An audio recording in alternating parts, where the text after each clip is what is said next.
Hello, Brontosaurs and Airheads. Coming up on episode 27 of Sundays with Jane Eyre, Fern Dean will be talking about Volume 3, Chapter 11, or Chapter 37 of the novel. And our co-host will be Dr. Sophie Franklin, author of Charlotte Bronte Revisited, A View from the 21st Century.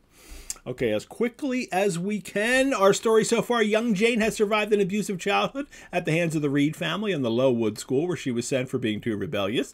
Her best friend at school, the saintly Helen Burns, dies at a very young age. When she turns 18, Jane is hired to be a governess at Thornfield to educate Mr. Rochester's ward, Adele. Jane is disappointed Thornfield is not haunted, but she does hear a strange laugh coming from the attic. The housekeeper, Mrs. Fairfax, assures her it is just the servant, Grace Poole. Jane meets Mr. Rochester. He falls off his horse. He is fascinated by her watercolor paintings, and they begin to have intimate conversations about their inner lives. One night, a mysterious fire breaks out in his bedroom. Jane rescues Rochester by dousing the fire in him with water, then they hold hands in his bedroom. The next day, Jane thinks Grace Poole tried to murder him. Friends of Rochester come to Thornfield for an extended holiday, including Blanche Ingram, whom everyone believes is going to marry Rochester. Jane continues her inner battle over her love for Rochester as she watches him interact with the insufferable Blanche. The mysterious Mr. Mason arrives from the West Indies, and an old Romany woman arrives to tell the ladies' fortunes. Jane hears her fortune, but it turns out that it was Rochester in disguise as the fortune teller all along. During the night, Jane is awakened by someone in the attic calling for help.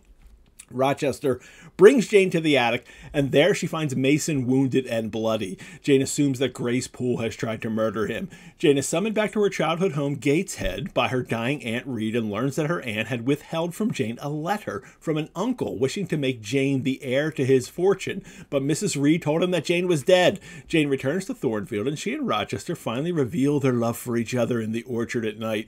Jane utters the famous line, "I am no bird, and no net ensnares me," and there is kissing.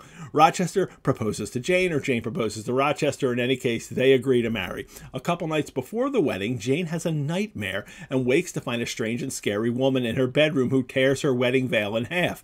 Rochester tells her not to worry, but to be on the safe side, don't sleep in your own bed the night before the wedding. The wedding happens, but when the clergyman asks if anyone knows of any impediments to the union, a lawyer, along with Mason, stop the ceremony with news that Rochester is already married to Mason's sister Bertha. Rochester admits it and reveals that he has been keeping his wife locked up on the third floor of Thornfield with Grace Poole as her keeper. He takes them all to the room, wrestles with his mad wife Bertha, and dares them all to judge him for secretly keeping his mad wife locked up in a windowless room in the attic. Rochester finally tells Jane the story of his loveless marriage to Bertha and her madness. Then he offers Jane to run away with him and be his mistress. Jane declines and secretly flees Thornfield. Jane wanders the moors and finally collapses of exhaustion at the door of the Rivers family, sisters Diana, Mary, and their intense parson brother St. John. St. John sets up Jane as the teacher in the village school of Morton, his parish.